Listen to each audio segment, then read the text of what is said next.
Artikel ini merupakan versi lisan dari artikel Wikipedia Bahasa Indonesia tentang sistem imun yang direkam oleh nama pengguna Liza Sumirat. Hasil revisi artikel pada tanggal 23 Oktober 2022. Rekaman suara pada artikel ini dibuat dalam 4 bagian. Anda mendengarkan bagian ketiga, berisi sistem imun adaptif sampai regulasi fisiologi. Sistem imun dari Wikipedia Bahasa Indonesia, ensiklopedia bebas di id.wikipedia.org. Bab 4. Sistem imun adaptif. Sistem imun adaptif berevolusi pada vertebrata awal dan membuat adanya respons imun yang lebih kuat, serta terbentuknya memori imunologi, yaitu setiap patogen diingat oleh pengenal antigen.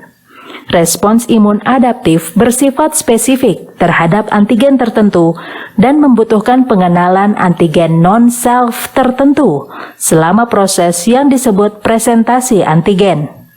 Spesifisitas antigen memungkinkan produksi respons yang disesuaikan pada patogen tertentu atau sel tertentu yang terinfeksi patogen.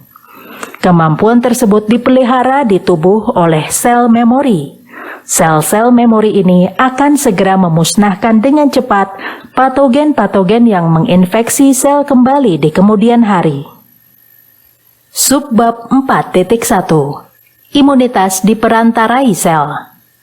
Komponen sel utama pada sistem imun adaptif yaitu jenis leukosit khusus yang disebut limfosit. Limfosit T atau sel T dan limfosit B atau sel B merupakan jenis limfosit utama yang berasal dari sel punca hematopoietik pada sumsum tulang. Sel T terlibat dalam respons imun diperantarai sel, sedangkan sel B terlibat dalam respons imun humoral. Baik sel T dan sel B memiliki reseptor yang mengenali target spesifik.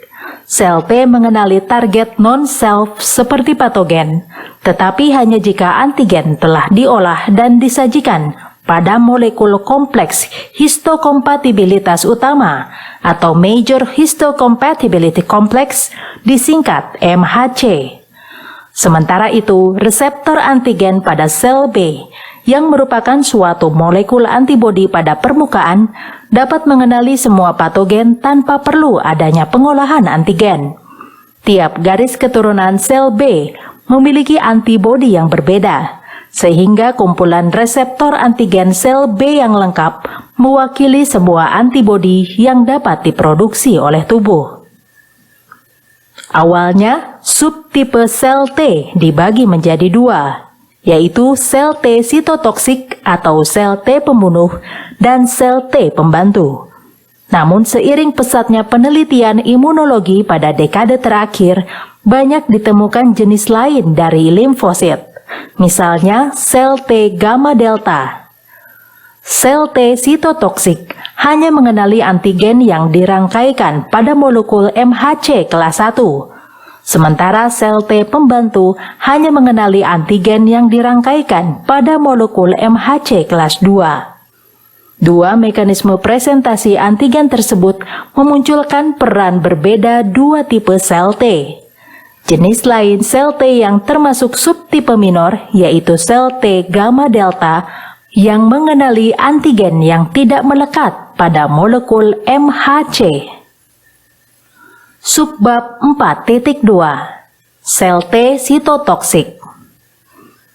Terdapat gambar yang menjelaskan sel T sitotoksik secara langsung menyerang sel lainnya yang membawa antigen asing atau abnormal di permukaan.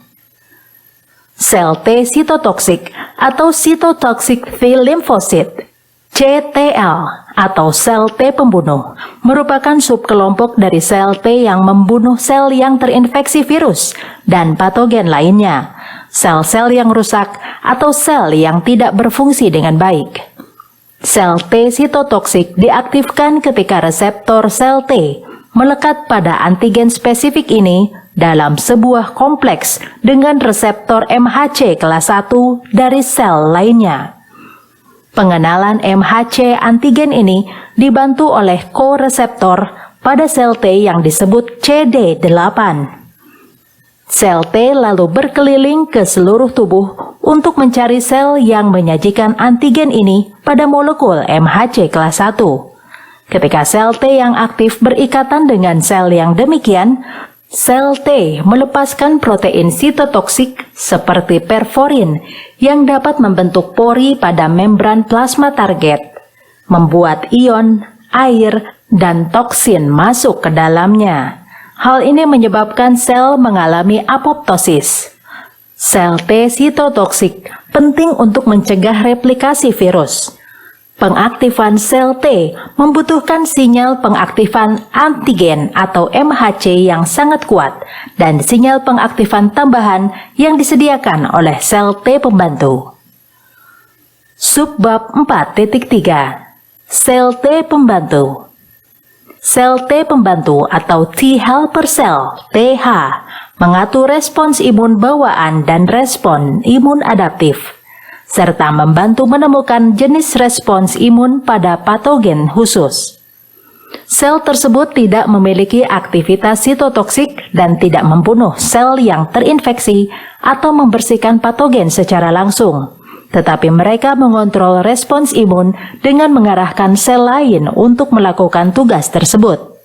Sel T pembantu mengekspresikan reseptor sel T yang mengenali antigen terikat pada molekul MHC kelas 2. MHC antigen juga dikenali oleh protein CD4 yang penting dalam pengaktifan sel T. Sel T pembantu memiliki ikatan yang lebih lemah dengan MHC antigen daripada sel T sitotoksik, sehingga pengaktifannya memerlukan lebih banyak ikatan, sekitar 200-300. Sementara sel T sitotoksik dapat diaktifkan dengan satu ikatan molekul MHC antigen dengan reseptor. Pengaktifan sel T pembantu juga membutuhkan durasi pengikatan lebih lama dengan sel yang memiliki antigen. Sel T pembantu yang telah aktif selanjutnya menyekresikan sitokin yang mempengaruhi aktivitas banyak jenis sel. Sinyal sitokin yang dihasilkan oleh sel T pembantu memperbesar fungsi mikrobisidal dari makrofag dan aktivitas sel sitotoksik. Selain itu, pengaktifan sel pembantu menyebabkan peningkatan molekul yang diekspresikan pada permukaan sel T, seperti CD40 atau juga dikenal sebagai CD154, yang menyediakan sinyal stimulasi tambahan yang dibutuhkan untuk mengaktifkan sel B menjadi sel plasma. Subbab 4.4 Sel T gamma delta. Sel T gamma delta memiliki reseptor sel T alternatif yang berbeda dengan sel T CD4+ dan CD8+, serta memiliki ciri yang mirip dengan sel T pembantu, sel T sitotoksik dan sel NK, sehingga berada pada perbatasan antara sistem imun adaptif dan sistem imun bawaan. Di satu sisi, sel T gamma delta merupakan komponen dari sistem imun adaptif karena gen reseptor sel T menjalani penataan ulang dan menghasilkan diversitas reseptor serta dapat mengembangkan memori. Di sisi lain, beberapa bagian sel ini merupakan komponen sistem imun bawaan karena reseptor sel T atau reseptor NK yang dimilikinya dapat digunakan sebagai PRR. Contohnya, sejumlah besar sel T V delta 9 atau V delta 2 berespon dalam hitungan jam terhadap molekul umum yang diproduksi oleh mikrob. Dan jenis sel T V delta 1+ yang khusus hanya ada di epitelium merespons terhadap sel epitelial yang rusak. Terdapat gambar yang menjelaskan antibodi tersusun dari 2 rantai berat dan 2 rantai ringan. Daerah variasi unik membuat antibodi mengenali antigen yang cocok. Subbab 4.5 Imunitas humoral. Pada sistem imun adaptif, peran utama imunitas humoral dijalankan oleh antibodi yang dihasilkan oleh sel B. Sel B mengidentifikasi patogen ketika antibodi yang terikat pada permukaan sel B berikatan dengan antigen asing spesifik. Kompleks antigen antibodi ini ditelan oleh sel B, kemudian antigen dipecah menjadi potongan peptida atau proteolisis. Selanjutnya, sel B menyajikan peptida antigenik pada permukaan molekul MHC kelas 2. Kompleks MHC dan antigen ini menarik sel T pembantu yang memiliki kesesuaian dengan antigen, yang selanjutnya melepaskan sitokin dan mengaktifkan sel B. Sel B yang aktif berikutnya berdiferensiasi menjadi sel plasma, yang mengeluarkan jutaan antibodi yang mengenali antigen itu. Antibodi tersebut diedarkan pada plasma darah dan limfatik, mengikat patogen dan menandainya untuk dihancurkan oleh pengaktifan komplement atau untuk penghancuran oleh fagosit. Antibodi juga dapat menetralkan toksin bakteri atau dengan mengganggu reseptor yang digunakan virus dan bakteri untuk menginfeksi sel. Bab 5. Regulasi fisiologis. Sistem imun terlibat dalam banyak aspek regulasi fisiologis dalam tubuh. Sistem imun berinteraksi secara intensif dengan sistem lain seperti sistem endokrin dan saraf. Sistem imun tubuh juga memainkan peranan penting dalam perkembangan serta dalam perbaikan jaringan dan regenerasi. Subbab 5.1. Hormon. Hormon dapat bertindak sebagai imunomodulator, yaitu mengubah sensitivitas sistem imun. Sebagai contoh, hormon seks wanita diketahui menstimulasi baik respons imun adaptif dan respons imun bawaan. Beberapa penyakit autoimun seperti lupus eritematosus sering menyerang wanita dan mulainya serangan sering dengan pubertas. Sebaliknya, hormon seks pria seperti testosteron tampak menekan sistem imun. Subbab 5.2. Vitamin D. Saat suatu sel T menjumpai patogen asing, pada beberapa kasus melibatkan reseptor vitamin D. Hal ini pada dasarnya merupakan alat pensinyalan yang memungkinkan sel T untuk berikatan dengan bentuk aktif vitamin D, suatu hormon steroid kalsitriol. Di sisi lain, sel T mengekspresikan CYP27B1, suatu enzim yang bertanggung jawab mengubah versi prahormon vitamin D, kalsidiol, menjadi versi hormon steroid kalsitriol. Setelah mengikat dengan kalsitriol, sel T dapat melakukan fungsi yang diinginkan. Sel-sel sistem imun lainnya seperti sel dendritik, keratinosit, dan makrofag dikenal mengekspresikan CYP27B1 dan dengan demikian dapat mengaktifkan vitamin D kalsidiol. Diperkirakan bahwa penurunan progresif kadar hormon seiring bertambahnya usia juga menjadi salah satu faktor yang mengakibatkan pelemahan respons imun pada individu yang menua. Penurunan fungsi kekebalan yang sehubungan dengan usia juga terkait dengan penurunan kadar vitamin D pada lansia. Seiring bertambahnya usia, ada dua hal yang secara negatif mempengaruhi kadar vitamin D mereka.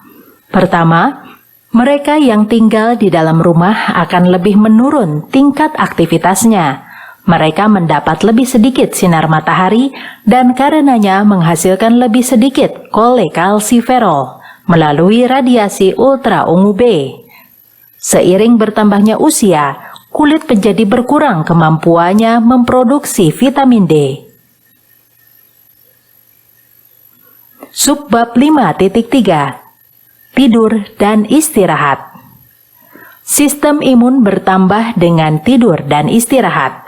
Sebaliknya, kurang tidur dapat merusak fungsi kekebalan tubuh.